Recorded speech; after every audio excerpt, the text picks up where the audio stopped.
Can I help you? I'd like to see the man in charge. He's in here.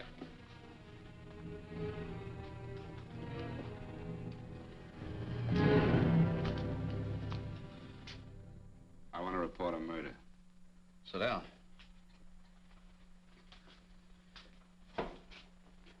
Where was this murder committed? San Francisco, last night. Who was murdered? I was.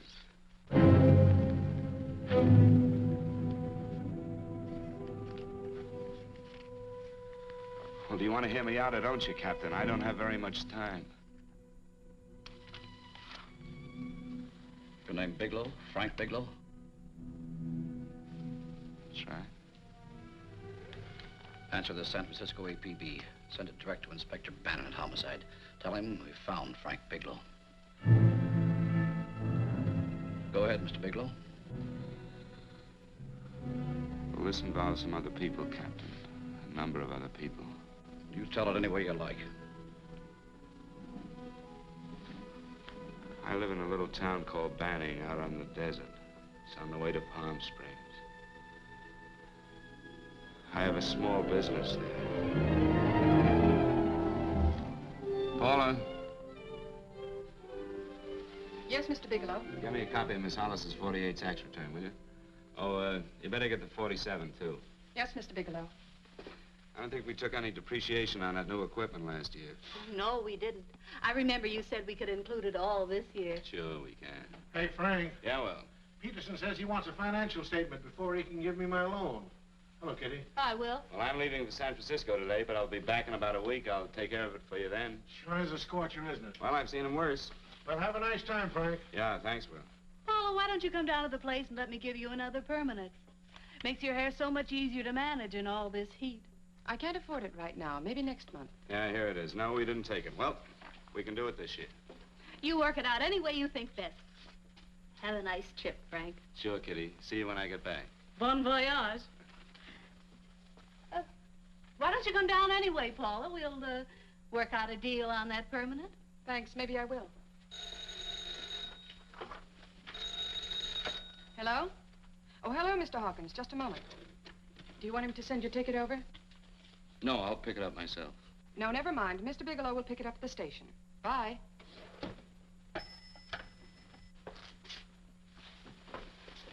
I want to go with you, Frank. Now, Paul, I'm just going on a little vacation. You know that? You want to go without me, don't you? Be gone just a week. And I suppose you've just made up your mind to take this little vacation at 9 o'clock this morning? No, Paul. I meant to tell you about it a few days ago. I guess I forgot. Oh, you forgot. Paula, don't be like that. Don't be like what?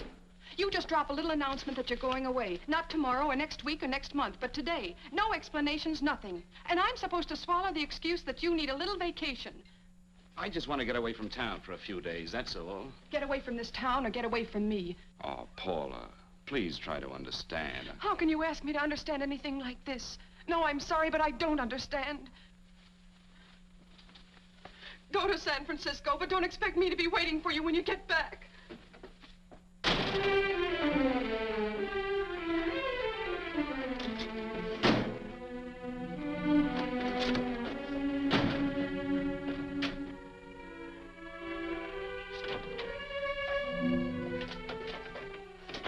Paula, please, Paula. Come on, turn around, look at me.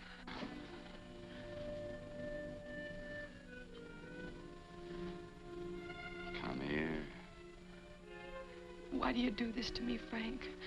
Why can't you be honest with me? As honest as I am with you? Do you have to go? I have to go, Paula. I know what I'm doing. All right, go. Go anywhere you like. You can go to blazes for all I care. Paula. Paula. Yes, I know I'm being foolish.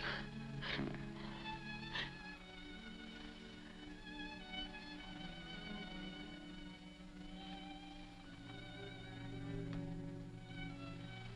Come on, fix your face. We'll go down to Eddie's and have a drink.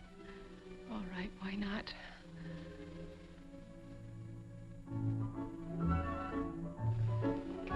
Hi, Paula. Hi, Eddie. Give us a couple of cold beers, will you? Coming up. Hi. Come on.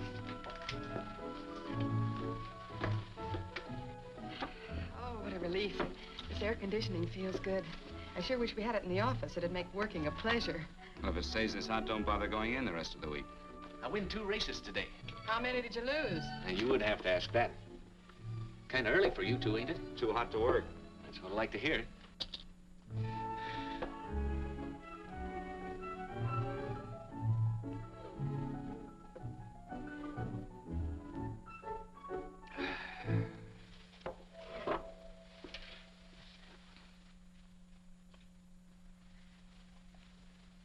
Frank, you'll take me with you, won't you? You will, won't you? Or am I crowding you? What do you mean, crowding me? Maybe you do need this week away alone. Maybe we both do. I know what's going on inside of you, Frank. You're just like any other man, only a little more so. You have a feeling of being trapped, hemmed in, and you don't know whether or not you like it. Look, Paula, I'm going to be honest with you. I care too much for you not to be honest with you. I'm as much concerned for your happiness as I am for my own. I know you've had one bad experience, Frank. I know all about it. But you don't know what it can do to 2 people, Paula. And the woman always gets hurt more than the man. I don't want you to get hurt, darling.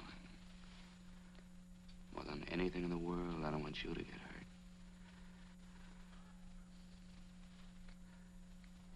Want to hear some music? All right, Frank. Got a couple of nickels, Eddie? Yeah. This won't bother you, will it? No, next result doesn't come in for half an hour.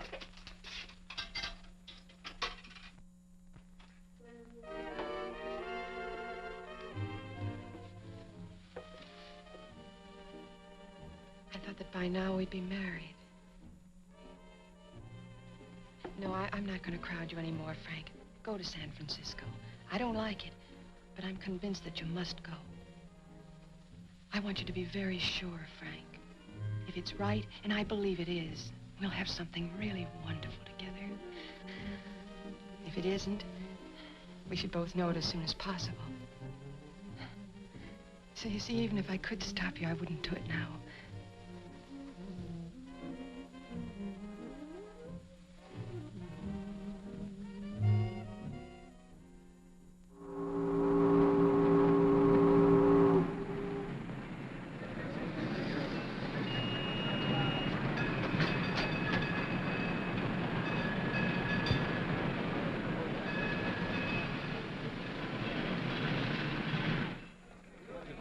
Yes, sir. My name is Bigelow. I have a reservation. Yes, sir.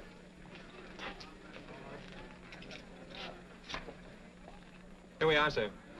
My name is Bigelow. I have a reservation. I have it, sir. It's a very nice room on the 6th floor, facing the bay. Thank Boy, this might help you enjoy your stay, Mr. Bigelow. It's a little booklet on how to have fun in San Francisco. Oh, thank you. Very welcome, sir.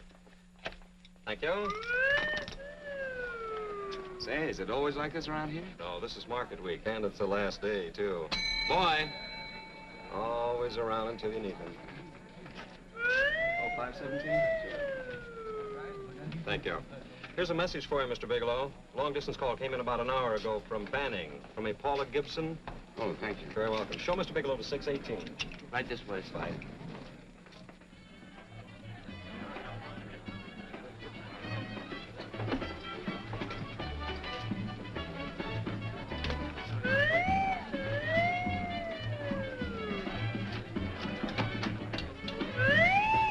Right this way, Mr. Bigelow.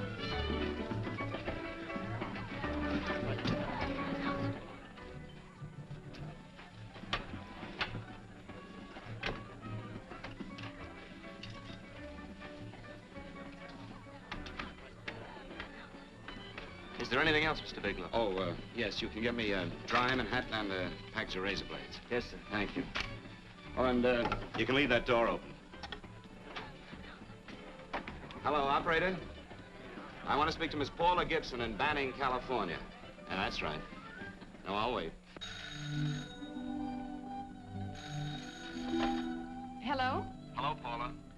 Oh, hello, Frank. How was the trip? Fine, just fine. Having a miserable time, I hope. Well, I don't know. I just got in.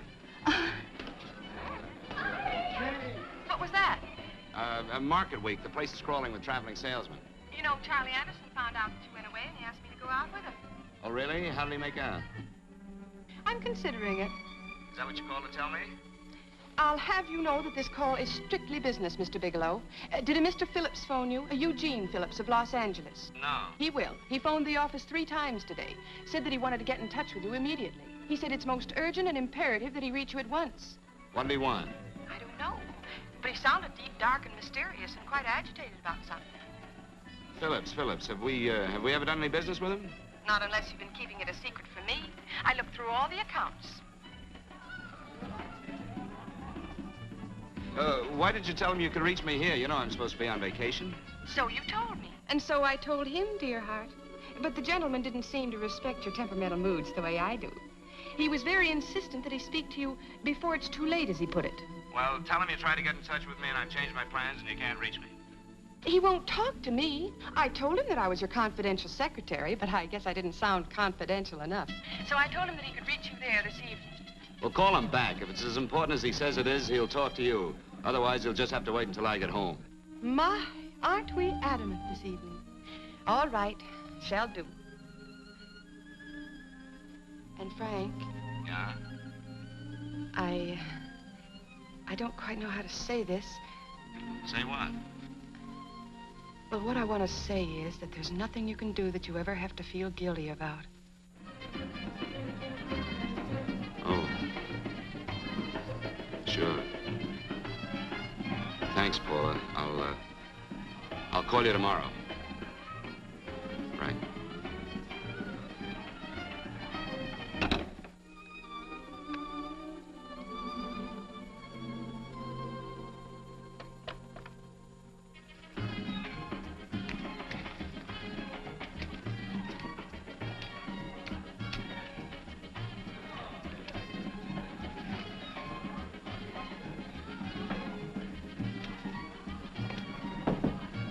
Oh, just put it there, please.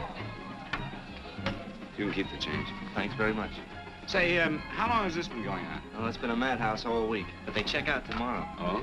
I thought you were with them. No, I'm just here on a vacation. Why does everybody come to San Francisco and tear loose? Excuse me. Say, I'm awfully sorry to bother you, but would you mind if I used your telephone? No, go right ahead. I'm just across the hall here. One of the boys is using my phone, and he's been on it for a half hour. I just want to call downstairs. Yeah, sure. Thank you. Room service, please. Hey, things really picked up the last few days, didn't they? You right up much business? Well, I'm not here on business. Oh, hello, room service?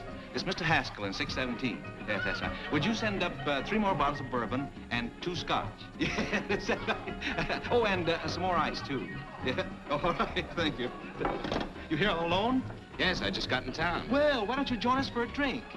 Well, I don't want to barge in on your party. Oh, nonsense. It's not a party. Just a few of the boys entertaining some buyers. You know, the usual thing. A few drinks and some laughs. It's no party. Come on. Well, come on. All right.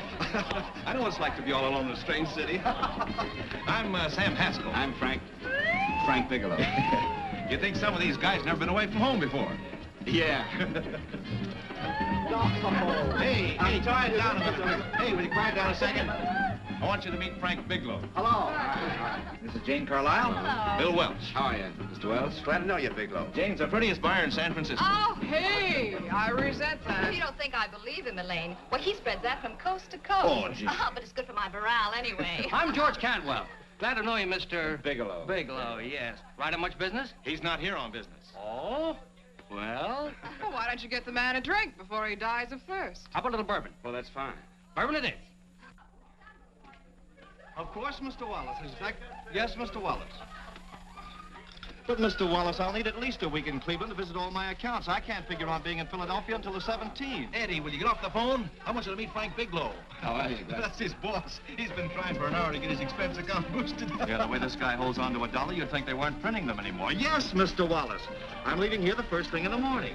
Yes, sir. Oh, keep your hips loose, Harry, like this. Oh, yeah. How's he doing?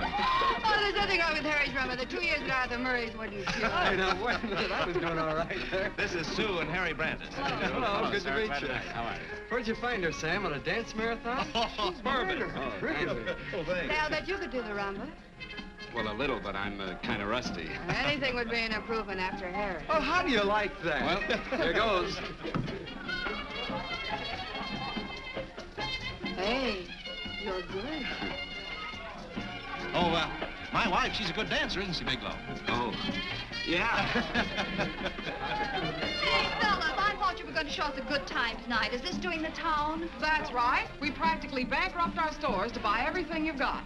Then you keep us in this hotel room. I agree. This is my last night to howl before I go back to being a dutiful housewife. Well, it looks like we're stuck, boys. This is where we blow all our commissions in one night. Who cares? And you're coming with us, Bigelow. Oh, no, thanks. You run along. I've got to get unpacked and have dinner. Oh, no, you're not going to get away from me. Now that I found a man who can dance, I'm going to hang on to him.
Bourbon and water, no ice. Nice, quiet place you got here. Wait till they hit the pitch in about an hour. That's when they really go out of their minds. Who's the blonde? Oh, she's one of the chicks that hangs around here. She's jive crazy. Come again? Oh, you ain't hip, pal. Jive crazy means that she goes for this stuff. Just between you and me, I don't get it either, but I gotta listen to it. They're all connoisseurs, music lovers. Me, I like Guy Lombardo. What's the matter with him? Oh, he's flipped. The music's driving him crazy. Come down, Jack. Oh, don't buy me, man. I'm being light. Is the blonde alone? Oh, sure, society. She always comes in alone. Drives a big convertible, wears a mink coat, but knows everybody. But she always comes in alone. Thank you. I wanted to kiss you. I tried to... Give me another blast, Leo. What's your story, Jeannie? Easy.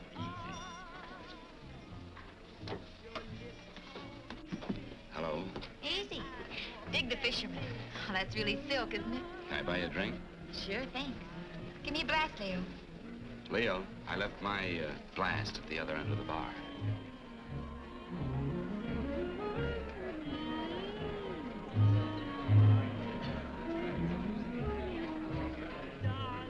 My name's Jeannie. What's yours? Frank? I've never seen you here before, Frank. Well, I've never been here before.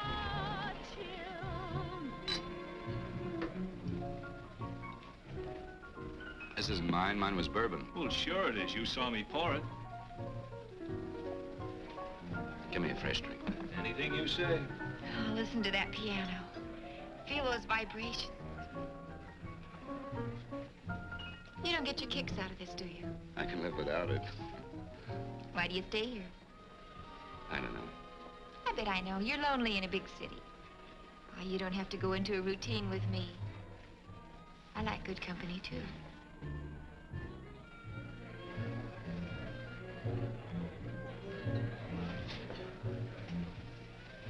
Say, there are some people there I want to avoid. Couldn't we get out of here?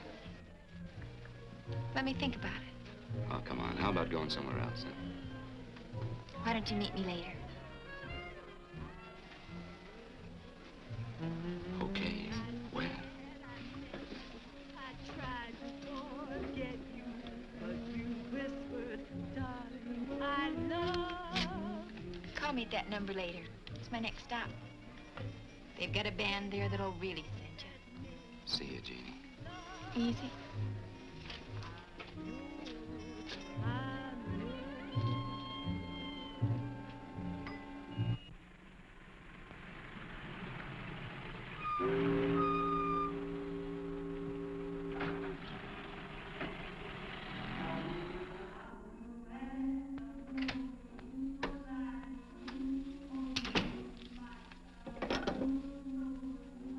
Never mind, operator.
Room service, please. Come in.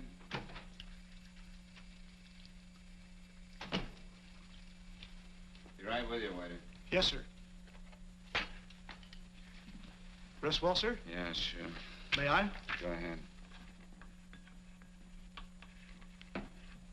It's on there for you. Thank you, sir. Would you like anything else? No, thank you, that's all. Waiter. Yes, sir. Take this away. Is there anything wrong, sir? No, just take it away. I don't even want to look at it. Are you all right, sir? Yeah, sure. All right, I just had too big a night, I guess, that's all. I need some fresh air. Of course. Thank you, sir.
Lungs in good condition.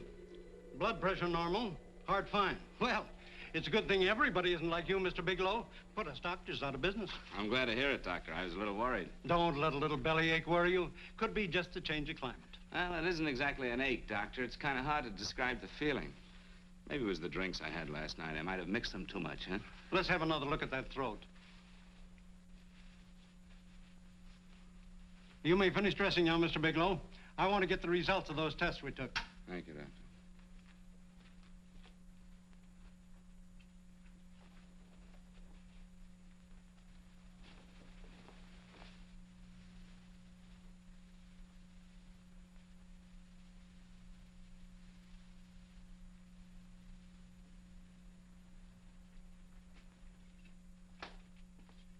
Mr. Bigelow, this is Dr. Schaefer. Hello, Doctor. How are you? Sit down, Mr. Bigelow. According to the information you gave Miss Wilson, you're not married, Mr. Bigelow. That's right. Do you have any relatives, family, anyone in San Francisco? No, no one. I don't know a soul in San Francisco. Where is your home? What is this, Doctor? Why all the questions? You're a very sick man, Mr. Bigelow. Sick? But you told me I was in good shape. Yes, I know. But my preliminary examination didn't reveal your true condition. You sound as if it's pretty serious, Doctor. It's extremely serious. I want you to understand that we wouldn't tell you something like this unless we were absolutely certain. Well, of course, of course. You must steel yourself for a shock, Mr. Bigelow. Well, go on, Doctor. What is it you're trying to tell me? Our tests reveal the presence in your body of a luminous toxic matter. What is that exactly? A poison that attacks the vital organs. Poison? We have no alternative but to tell you this. Your system has already absorbed sufficient toxin to prove fatal. I wish there was something that we could do. What do you mean, wish? You mean there's nothing? There is nothing anyone can do. This is one of the few poisons of its type for which there is no antidote. Well, this is fantastic. This is the most ridiculous thing. You don't have very long. What do you mean? A day, possibly a week, 2 weeks at the outside. It's hard to say exactly. Well, this is impossible. I don't believe it. You've made a mistake. That's it. It could be a mistake, couldn't it? You have made a mistake, haven't you? Answer me. Dr. Schaefer is an authority on toxicology. Been no mistake, Mr. Bigelow. Do you realize what you're saying? Well, you're telling me that I'm dead. Do you think you can explain my life away in just a few words? Why, I don't even know who you are. Why should I believe you? You must calm yourself, Mr. Bigelow. We want to offer you every assistance that we... Assistance? Who wants your assistance? Who wants anything from you? You're nothing but a couple of phonies. Why, I think you're crazy. That's it. You're crazy. The both of you. You're crazy.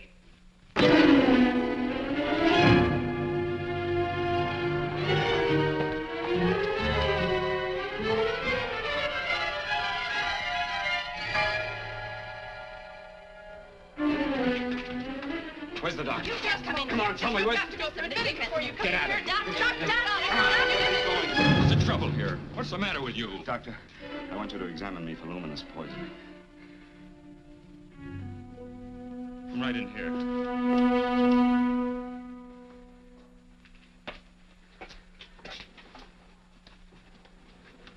Yeah, you've got it all right. Your system has already absorbed it. Are you sure, Doctor? Are you absolutely certain? Couldn't there be some mistake?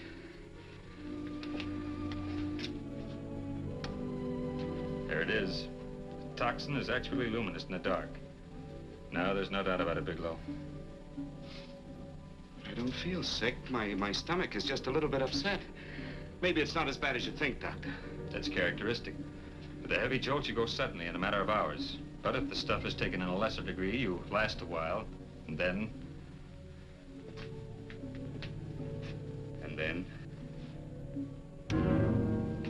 Give it to me straight, Doctor. Well, a number of things are involved. The systemic condition of the individual, the amount consumed, exertion. Yes? You won't feel too badly for a while. Then it will happen suddenly.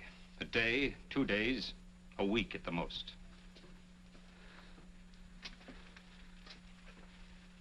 A day?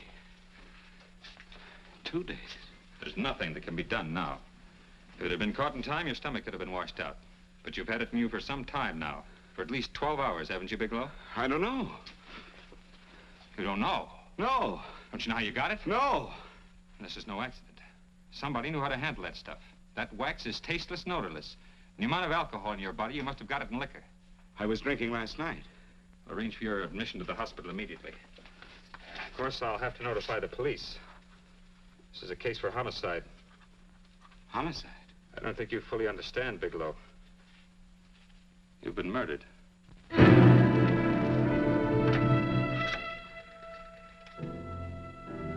Get me police headquarters, please. Homicide Bureau.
Open up.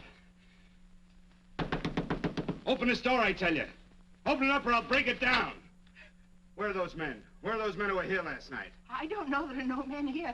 Please go away. Don't lie to me. Where are they? Mister, this lady just checked in. Those men aren't here no longer. They checked out of the hotel early this morning. Checked out? Please go away. I'm sorry. I'm terribly sorry.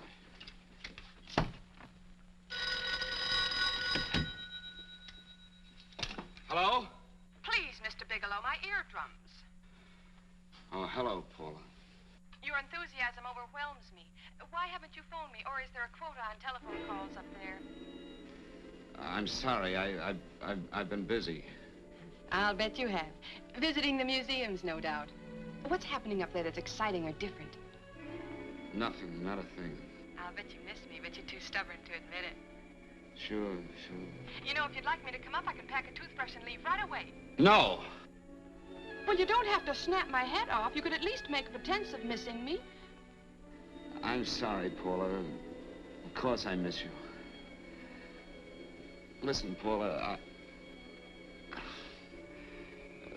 Paula, it's just that I don't feel like talking now. I'll call you later. Don't strain yourself.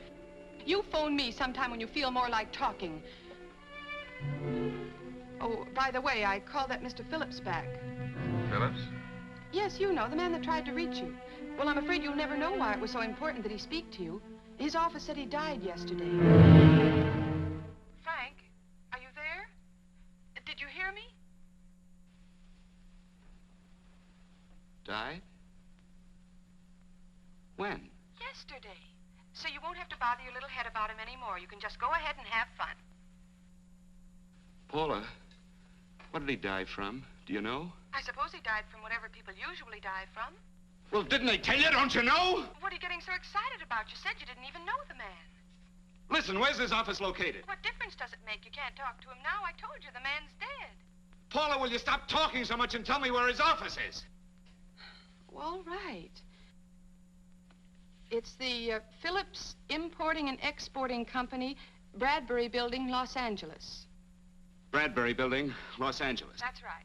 Say, this is really a switch. Listen, if you want to reach me, I'll be in Los Angeles. Are you out of your mind? I'm sorry, Paula. I've got to hurry. Wait a minute. Where in Los Angeles? The Allison Hotel. Goodbye, Paula.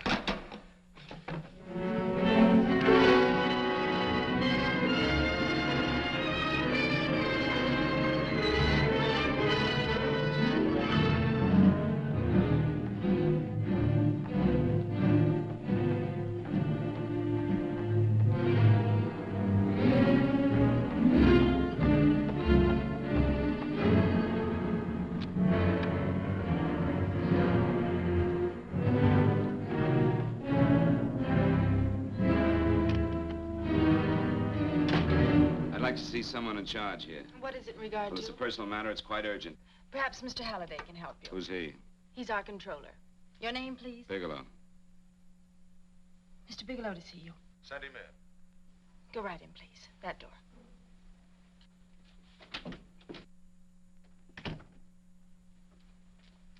Mr. Bigelow? How are you, Mr. Halliday? What can I do for you? Well, Mr. Phillips phoned my office several times yesterday. I'd like to find out what it's all about. You know Mr. Phillips died yesterday? Yes, I know. Well, I don't understand. If he phoned you, didn't he tell you what it was about? Well, he didn't speak to me. I wasn't in my office at the time, and he wouldn't tell my secretary. Well, I'm afraid I can't be of much help, Mr. Bigelow. I've no idea why Mr. Phillips tried to reach you. I'm sorry you had to make the trip for nothing. How do you know I made a trip? I didn't say anything about making a trip. I merely said he phoned my office. My office could be here in Los Angeles. Miss Foster. Yes? Didn't you mention something yesterday about Mr. Phillips speaking with Mr. Bigelow in San Francisco? I said that he had phoned Mr. Bigelow's office in Banning, but that Mr. Bigelow was staying at the St. Francis Hotel in San Francisco. I'm sorry you misunderstood me. Do you know why Mr. Phillips called? No, I don't. All right, thank you, Miss Foster. You can understand that we've been somewhat upset around here. Now, if you don't mind,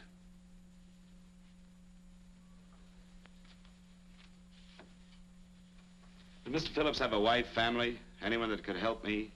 you can't intrude on people at a time like this just to satisfy some curiosity. It isn't just curiosity. Then I suggest you wait a week or so. I can't wait. Well, I'm sorry you'll have to. Well, there's always a phone book. You're a pretty aggressive fellow, Bigelow. Are you quite sure that this is as important as you make it appear to be? It's important. Mrs. Phillips lives at the Sunset Arms Apartments. Thank you. I needn't tell you she's under a strain. I suppose you're capable of using a little more tact with her than you demonstrated with me. I think I can handle it. By the way, what was the cause of Mr. Phillips' death? Suicide. He leaped from the balcony of his apartment. Thank you.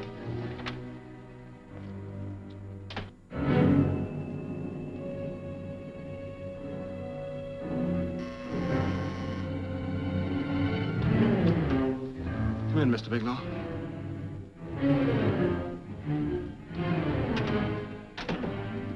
I'm Stanley Phillips, Eugene's brother.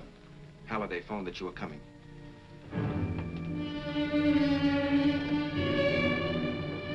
This is my sister-in-law, Mrs. Phillips. I'll try to make this as brief as possible, Mrs. Phillips. I'm afraid I can't be of any help to you, Mr. Bigelow. I haven't the slightest idea why my husband wanted to speak to you. Well, I guess Halliday covered just about everything. Did your husband ever mention anything about me, Mrs. Phillips? Anything at all? No, I can't recall Eugene ever having mentioned your name.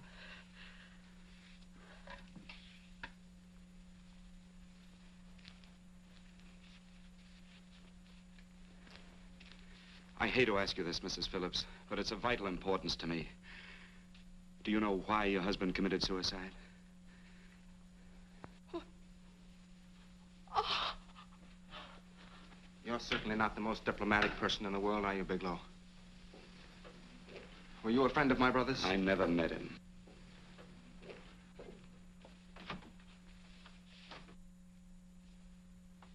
My brother was in a jam, a pretty bad jam. He was arrested 2 days ago. He sold some iridium to a dealer by the name of Majak. It's a very rare metal, very costly. Anyway, the iridium turned out to be stolen. He was released on bail yesterday, but he faced a pretty stiff prison term. And have committed suicide for less. Yes, I know. That's how the police feel about it. What puzzles me, though, is this crooked deal. Knowing Eugene, you wouldn't say he's the type of man to be mixed up in anything like that, now would you? I told you I never met him. That's right, so you did. Now, what's this all got to do with you, Bigelow? I don't know. Let's come clean with each other, Bigelow. Surely you must have some idea why my brother was so desperate to contact you. I have no idea. That's odd. Then how could it be of such vital importance to you? Well, you seem to know the answer to everything else. Maybe you know the answer to that one, too.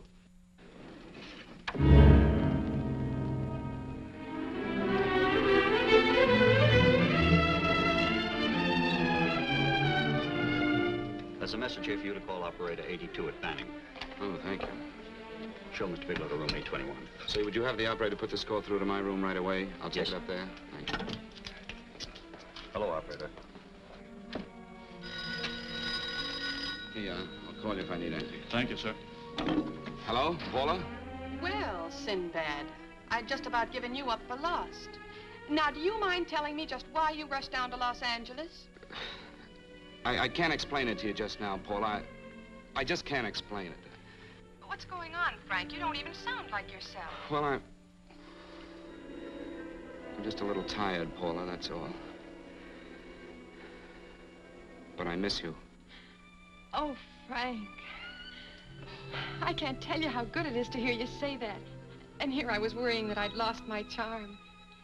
When are you coming home, Frank? Soon, Paula. I'll be home soon. I'll go right out and get myself a permanent so I'll be pretty when you see me. Hey, guess what? I found that Phillips name in your notarial ledger. Notarial ledger? Yes, of all places. I remember now I made the entry myself. You had notarized a paper one morning before I came to work. What kind of paper was it? A bill of sale for a George Reynolds made out to Eugene Phillips of Los Angeles. So you see, I was right. We hadn't done any business with Phillips, only indirectly. What was the bill of sale for? A shipment of iridium, whatever that is. Iridium. You mentioned at the time that this fellow Reynolds had made some kind of a deal in Palm Springs, and he stopped in your office early in the morning on his way north to have it notarized. Wait a minute. Wait a minute, George Reynolds. That was about 6 months ago, wasn't it? That's right, 6 months ago. Thanks, Paul. Oh, goodbye. Goodbye.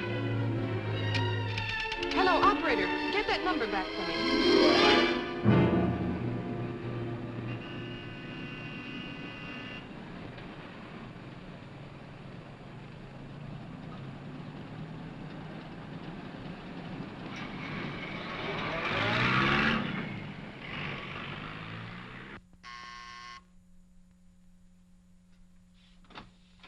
I've got to talk to you, Mrs. Phillips. Please, go away. I want to be left alone. But I found out why your husband wanted to see me. It was in connection with a bill of sale. Come in. Thank you. What do you know about a man named George Reynolds? George Reynolds? Yes. Why, that's the man my husband claims sold him the iridium. And what did Reynolds claim? Reynolds disappeared. Yes? About 2 months ago, my husband grew suspicious that something was wrong. Since then, he tried in every way to locate Reynolds, but could find no trace of him. But I don't get it. Your husband could have proved he made a legitimate deal by showing the bill of sale he got from Reynolds. Then there was a bill of sale? Yes, of course there was. My husband swore there was, but at the time of his arrest, he couldn't find it. It was mysteriously missing. Well, then, if your husband could have shown proof, it would have been George Reynolds who would have faced the prison term. Eugene was convinced that Reynolds had stolen the bill of sale. He was the only one who had reason to eliminate evidence of the transaction. Thank you, Mrs. Phillips. Thank you very much. You've been very helpful. Oh, if you'd only come sooner, Mr. Bigelow. My husband might be alive today. I know.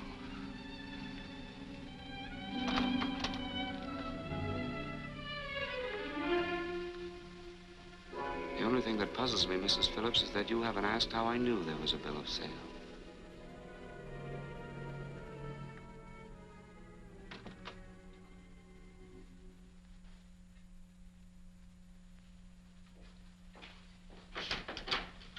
Mr. Holliday isn't in. He should be back shortly. I think you're the one who can help me, Miss Foster. Mr. Phillips tried to reach someone else before he called me yesterday, didn't he? Why don't you ask Mr. Holliday? Obviously, Mr. Holliday wasn't here yesterday, or he wouldn't have had to learn from you that Phillips called me. And you're the logical person to know who else Phillips called. I don't believe that's any of your business, Mr. Bigelow. Don't think you're revealing anything confidential, Miss Foster. I know that he tried to reach somebody else. Mrs. Phillips told me. You're bluffing, Mr. Bigelow. I don't know what you're after, but you're trying to trick me. Mrs. Phillips didn't tell you a thing. How do you know that? Mrs. Phillips knows nothing about it. She doesn't. Well, why wouldn't she? Wait a minute. I was talking about George Reynolds. Who did you think I meant? Just who is it that Mrs. Phillips doesn't know I about? told you before, that's none of your business. All right, young lady, I'm going to give it to you straight. Phillips was murdered. Murdered? I don't believe you. He told me because he needed me to clear him. Phillips was innocent. Innocent men don't have to jump out of windows. Murdered? Just who are you trying to protect, Miss Foster? Why are you so afraid to tell the truth? I'm not protecting anybody. I haven't any more to say. All right, young, listen to me. This thing is going to explode wide open. If you've got nothing to hide, you better start talking. Or maybe you are mixed up. No! Well, then, come on. Mr. Phillips called Marla Rakubian. He went to see her yesterday morning. Who's Marla Rakubian? She's a model. She and Mr. Phillips used to be quite friendly, but he hadn't been seeing her for quite some time. Come on. The last couple of months, he'd been trying to locate her and finally learn where she lived yesterday morning. When he returned from seeing her, he was terribly upset and excited. That's when he had me put in the calls for you. When he couldn't reach you, he went home. The last time I saw him alive. Give me Marla Rakubian's address.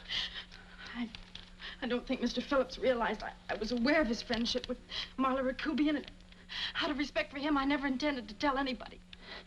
I had no idea that she had anything to do with the trouble he was in. I admire your discretion, Miss Foster.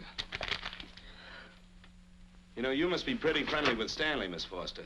He knew how desperately his brother tried to reach me yesterday, and he wasn't even here at the time. And now you seem to know all about what happened in Mrs. Phillips' apartment.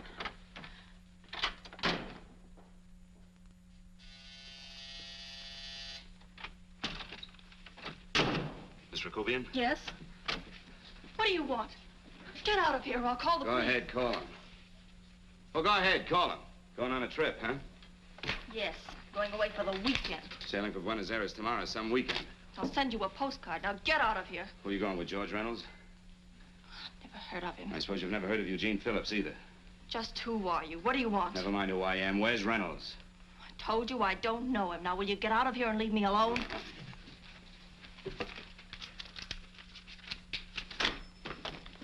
So you never heard of George Reynolds, huh?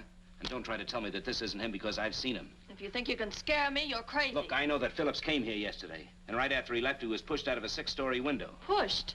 Phillips committed suicide. Your playmate Reynolds murdered Phillips. Then he went up to San Francisco to get me. Because I knew about a certain bill of sale. I don't know what you're talking about. You're in this right up to your pretty little neck. I'm not mixed up in anything. Get your hands up. Drop that picture on the couch. Turn around. Don't get any ideas because I'm not afraid to use this. Give me your wallet.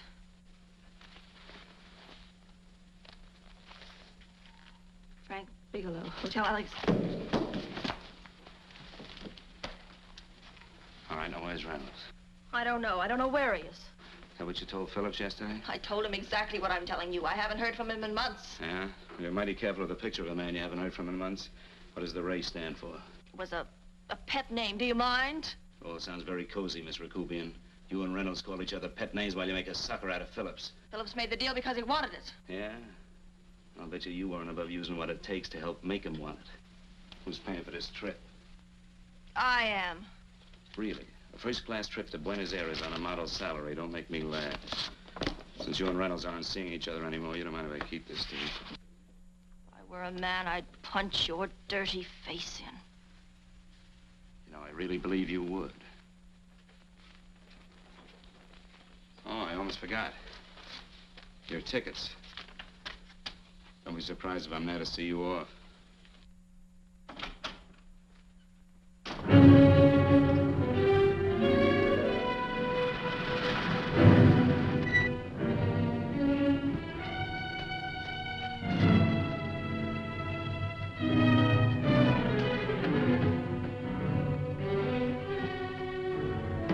Angelo. Angelo!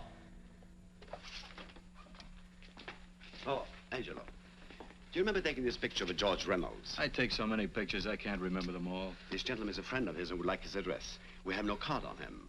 I don't think we ought to do that. He's willing to pay $20 for it. That's the paper we used last year. Of course, you understand, we usually don't give out the information about our clients. I know, you're a couple of high-class fellas. Thank you. Revealing anything confidential is against the ethics of our establishment. That's right. Honesty is the best policy. Of course. But in your case, inasmuch as you're a personal friend of Mr. Reynolds... Thanks. I knew you'd come through. Got it.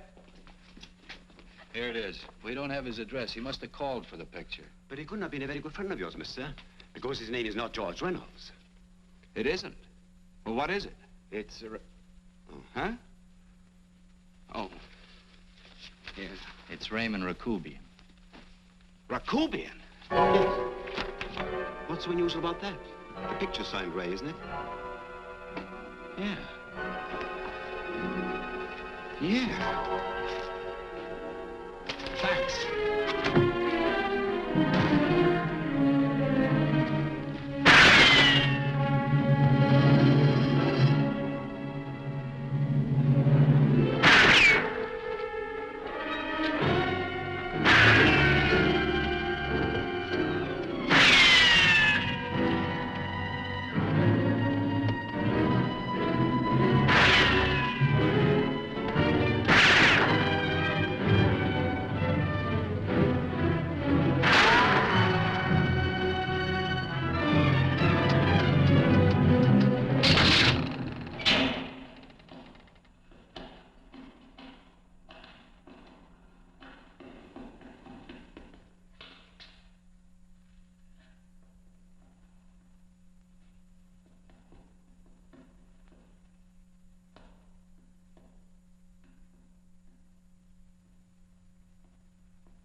Bigelow, are you all right? Can I get you anything? No, thanks. Do you know this man? No. No, I don't think so. Are you sure you've never seen him? I'm quite sure. Does the name Raymond Rakubian mean anything to you? No, I never heard of him. Why? He also uses the name George Reynolds. This is Reynolds? That's right. Well, where can we find him? That's what I want to know. Tell me something, Halliday. You're the controller here. How come you didn't know about that bill of sale? Phillips made that deal before I came to work here. Yeah, but you still keep records, don't you? For some reason, which is none of my business, Phillips preferred to keep that among his personal papers. Now, does that answer your question? You came in here today asking for some information that you needed, and I tried to be as cooperative as I could. But now you're beginning to annoy me. So get out before I throw you out.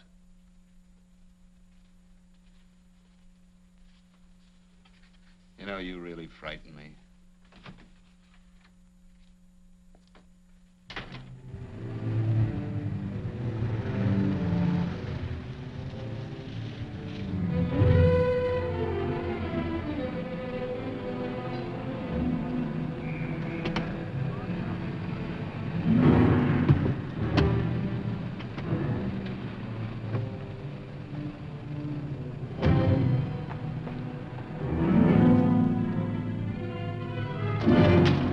about time you showed up, Bigelow. Go ahead, Dave.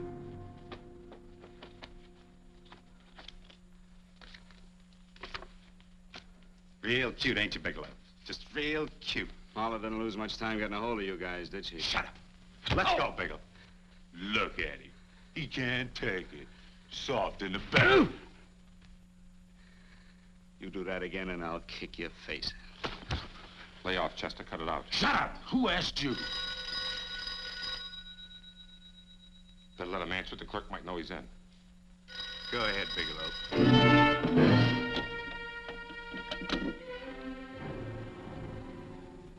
Hello?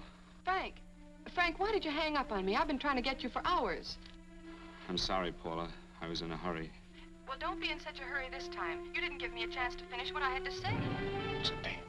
I wanted to tell you that McGowan was in hollering his head off because you didn't go over the books.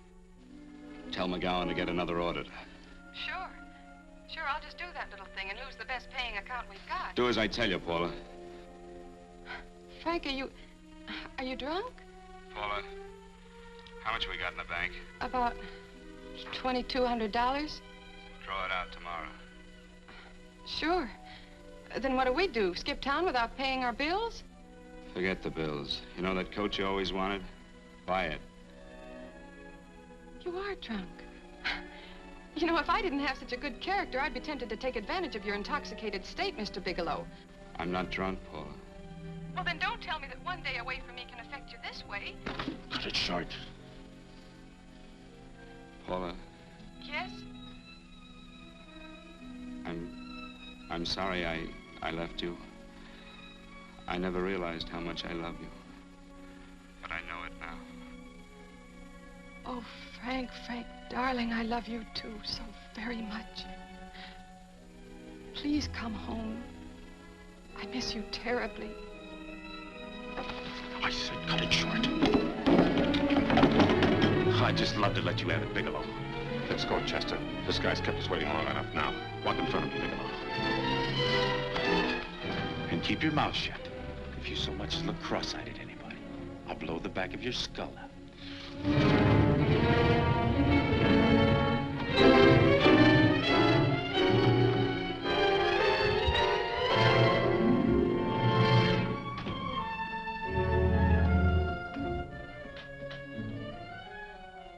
This Bigelow's real cute. He wanted to get tough with Chester. He don't know Chester. Did you get the picture? Don't I always get what Mr. Majak sends me after? Majak? That's right. I'm the dealer who bought the iridium from Phillips. I get it. You have Rakubian unload stolen stuff on Phillips with the help of Marla here, and then you buy it back from him. Oh, you certainly made a sucker out of Phillips. What is it, Mr. Bigelow? Exactly what is on your mind?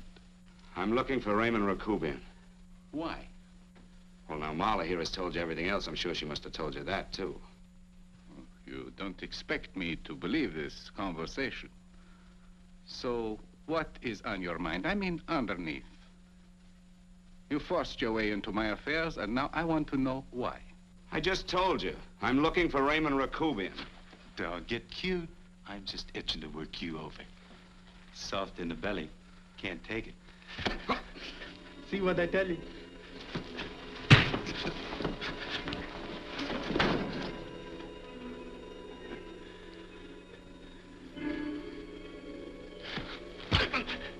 Can't do that to Chester. I'm gonna blow your guts out. Easy. Lay off, Chester, not now. Look at him. He's so scared of Chester, he talk now. He's not afraid, Chester. You can tell from a man's eyes when he is afraid. Look at his eyes.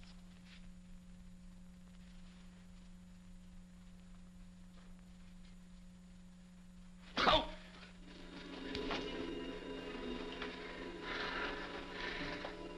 I'm telling you, Majak, you better keep him away from me or he's really going to have to use that gun. Go away, Chester, please. Do what I tell you, my boy. Please. And help Dave.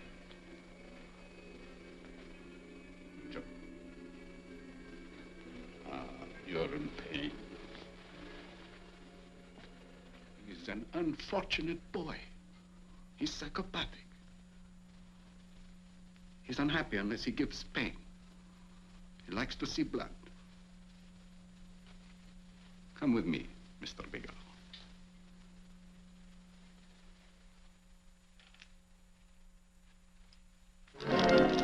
Raymond Rakubian was my nephew. He could not possibly have tried to kill you. He's been dead 5 months.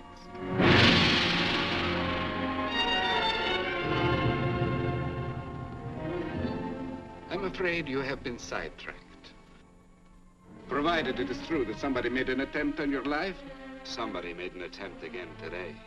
I had no reason to kill you, believe me. What do you mean you had no reason? I notarized a certain bill of sale.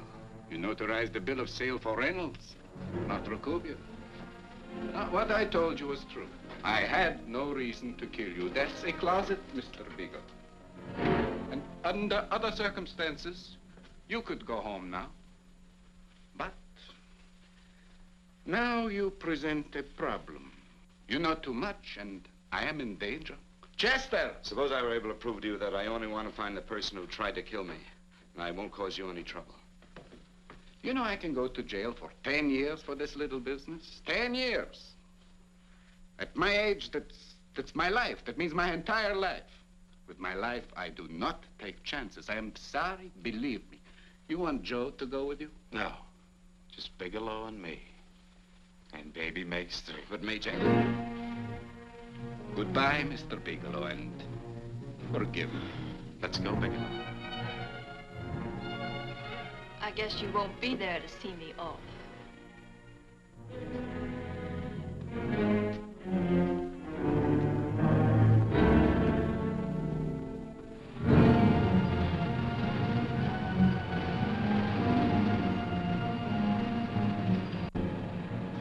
You tried to make a boob out of me in front of Maycheck.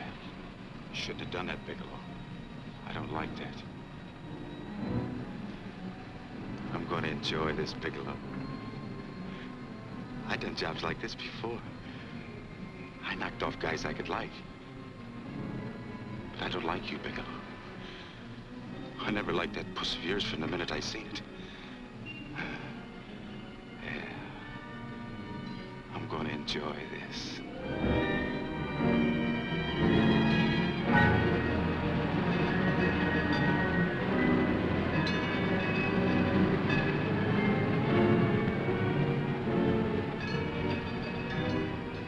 Scared yet, are you, Bigelow? But you'll be scared. Good and scared. I think I'll give it to you in the belly. You don't like it in the belly?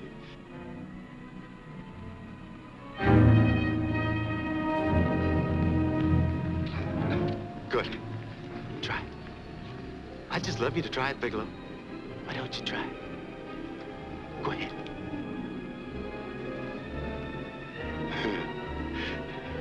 Didn't have the nerve, did you, Bigelow? Yeah. I think I'll give it to you right in the belly.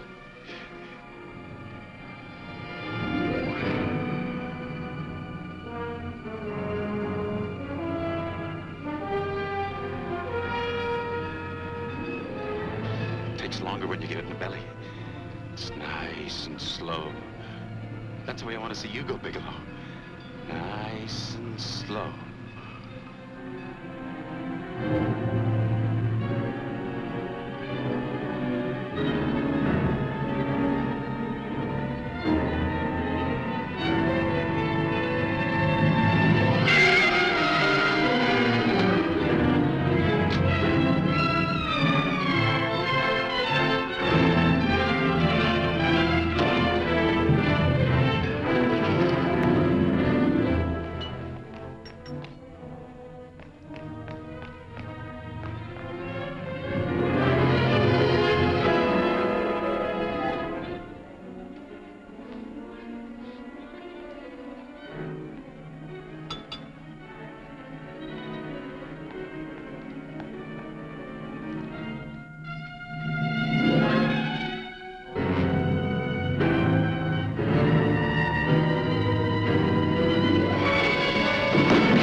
all right? Yes, I'm all right, Paula, but what are you doing here? How did you get here? Freddie Ross threw me down. I had to come. I had to see you.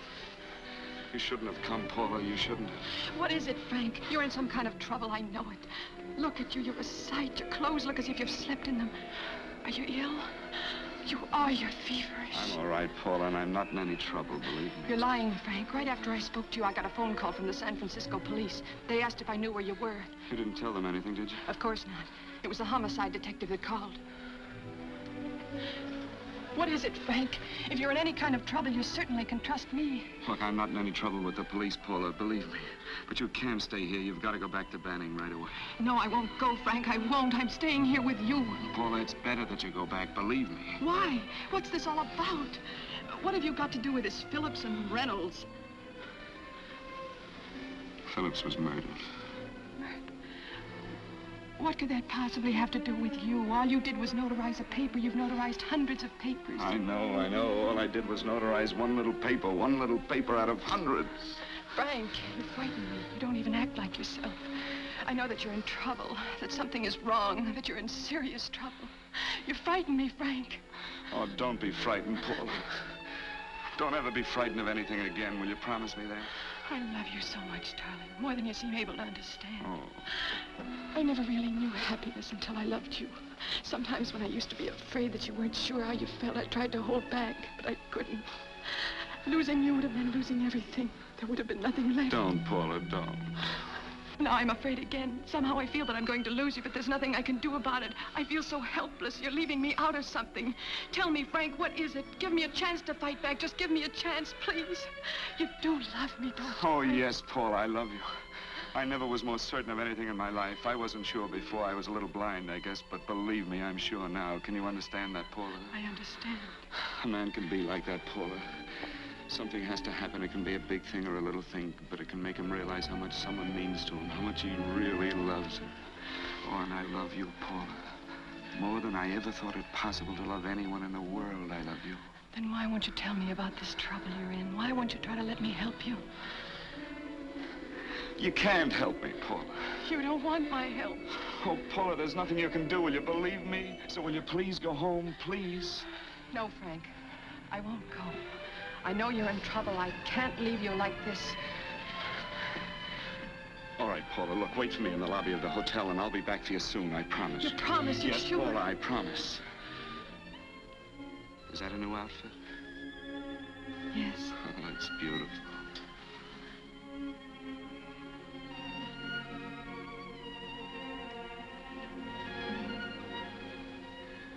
You'll come back to me, won't you, Frank? Yes, Paula, I'll come back, I promise. Please hurry, darling. Oh, I love you. I love you, Paula.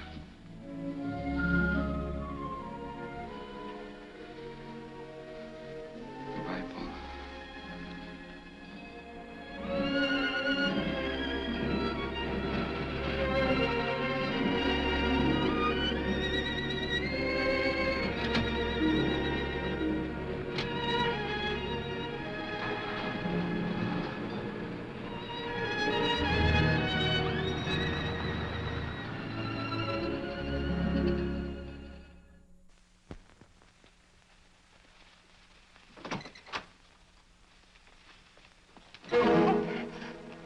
Stanley here?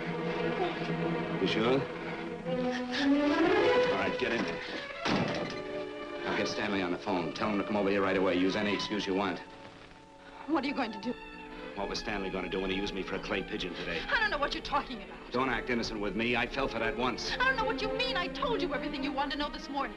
Yeah, you told me just enough so I'd get sidetracked and wouldn't know that Stanley was the one I was after. Stanley? Oh, no. You and Stanley have been together on this from the start. Now, come on, get on that phone and call him.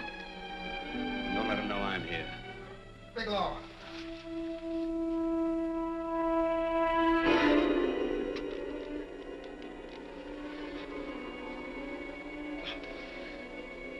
You've been sidetracked, all right. But it was the poor bereaved little widow who did it. Miss Foster found this letter this afternoon. It's in my brother's desk at the office. It's postmarked 2 years ago. It isn't exactly the kind of a letter that a married woman gets from a casual friend. I'm sure my brother wasn't aware that they were so well acquainted when he hired Halliday. What's the matter with him? hadn't felt right since dinner. Where did he have dinner? At Mrs. Phillips' apartment. Halliday was there, too, and Stanley confronted them with that letter. Did you have anything to drink? Yes, why? How long ago? Half an hour ago, just before I came here. Miss Foster, get on the phone, call the emergency hospital. Have them get an ambulance over here right away. What? Tell them to prepare a stomach wash for luminous poisoning. Luminous poisoning? Go on, do what I tell you. You may still have a chance to save his life. But Go on!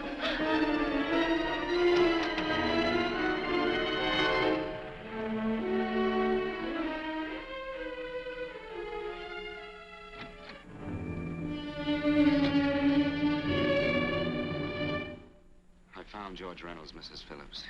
He's been dead for 5 months. Then he didn't steal the bill of sale. No, he didn't. But you could have stolen it. How dare you? You knew who I was when I came here today. But you were surprised to see me alive, weren't you? But I'm not alive, Mrs. Phillips. Sure, I can stand here and talk to you. I can breathe and I can move. But I'm not alive. Because I did take that poison. And nothing can save me. What are you going to do? I tell you now, I have nothing to lose. No, you've got to listen to me. You've got to give me a chance. But I didn't have a chance. It was Halliday. Believe me, it was Halliday.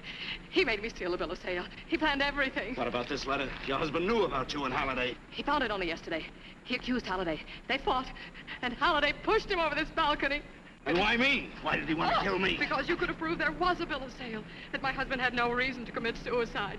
Halliday was desperate. After he killed my husband, he found out about the phone calls to you. He thought you spoke to him, that you knew enough to involve him.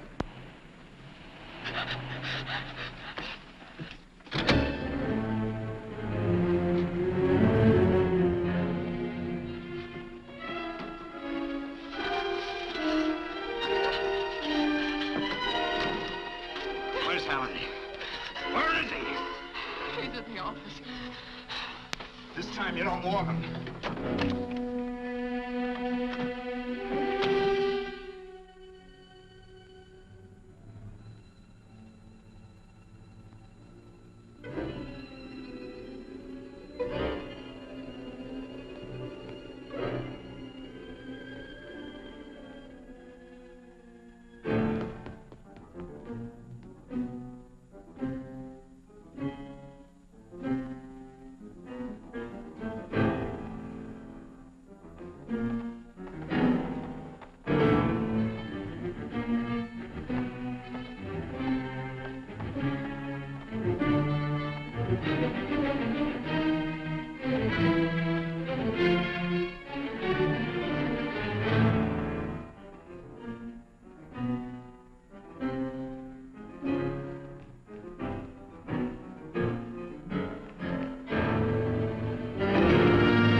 on, come on. Come on, move along. Come on, let's break it up. Move along now. Let's get going. Come on.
All I did was notarize a bill of sale.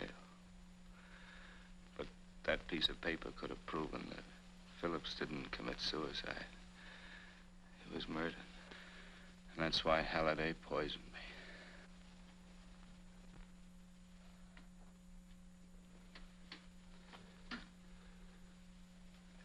Would you?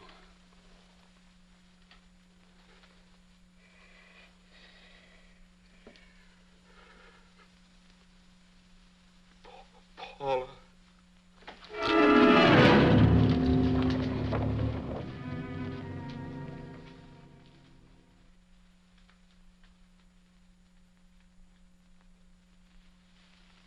Call the morgue.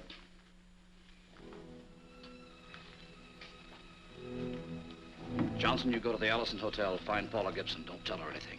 I'll break it to her.